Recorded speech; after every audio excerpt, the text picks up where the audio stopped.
पहले से बोल देना है ना। Yes sir. एडजेक्टिव या रिलेटिव क्लॉज, यह क्लॉज किसी नाउन या प्रोनाउन की विशेषता बताता है।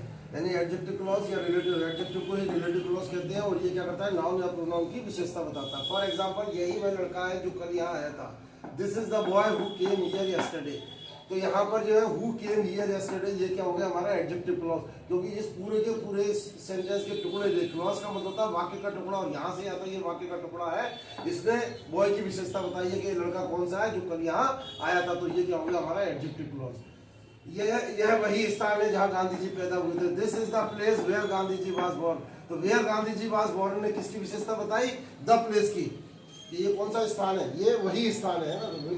तो ये क्या हो गया हमारा पूरा का पूरा क्लॉज, और ये क्या हो गया हमारा नाउन, है ना। इस नाउन की जब विशेषता बताता है कोई वाक्य का टुकड़ा तो वो क्लॉज कहलाता है। सेकंड, अगला सेंटेंस देखिए, आई have know what you have. मेरे पास वो नहीं है जो तुम्हारे पास है। तो व्हाट यू हैव ने व्हाट यू हैव जो तुम्हारे पास है, इसने किसकी विशेषता बताई, नो। नो मीन्स होता है not anythings. Here the means of no means not anything. I have no, मेरे पास वो नहीं है, व्हाट यू हैव जो आपके पास है। Next sentence, tell me all what you know, जो तुम जानते हो मुझे बताओ, सब कुछ बताओ। तो ऑल की विशेषता बता रहा है। ऑल का मतलब है all things, what you have. Blessed is the man whose cares are few. Blessed is the man, भाग्यशाली वो आदमी है, भाग्यशाली वो आदमी है, हुज केयर्स आर फ्यू, जिसकी चिंताएं कितनी है, थोड़ी है। तो इसने हुज केयर्स आर फ्यू ने द मैन की क्वालिटी को बताया है। तो यहाँ हुज केयर्स आर फ्यू हो गया एडजेक्टिव क्लॉज। अगला सेंटेंस देखिए, वह मकान जो मैंने बनाया था किराए पर उठा दिया है। The house which I built has been let out. Of which I built ने किसकी विशेषता बता दी, इस द हाउस की विशेषता बता दी। तो ये एडजेक्टिव क्लॉज हो गया और ये आपका नाउन हो गया। कक्षा में एक भी लड़का नहीं था जो इस प्रश्न का उत्तर दे सके। There was no boy in the class who could answer the question. तो who could answer the question ने इस बॉय की विशेषता बता दी कि कोई भी ऐसा एक भी लड़का नहीं था। नो बॉय का मतलब है नॉट एनी बॉय।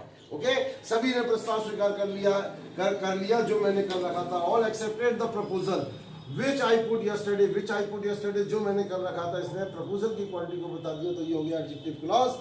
और लास्ट सेंटेंस देखिए, वह जमीन जिस पर तुम खड़े हो मेरे दादाजी का है। मेरे दादाजी का वह जमीन जिस पर तुम खड़े हो मेरे दादाजी का है। दादाजी का है, जमीन है तो की है दादाजी। The land on which you are standing belongs to my paternal uncle.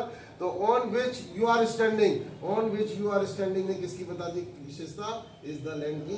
तो लैंड हो गया नाउन, और on which you are standing जो है खड़ा हुआ है, जिस पर तुम खड़े हुए, ये हो गया आपका एडजेक्टिव क्लॉज। ये है आपके एडजेक्टिव या रिलेटिव। एडजेक्टिव का ही दूसरा नाम है रिलेटिव क्लॉज।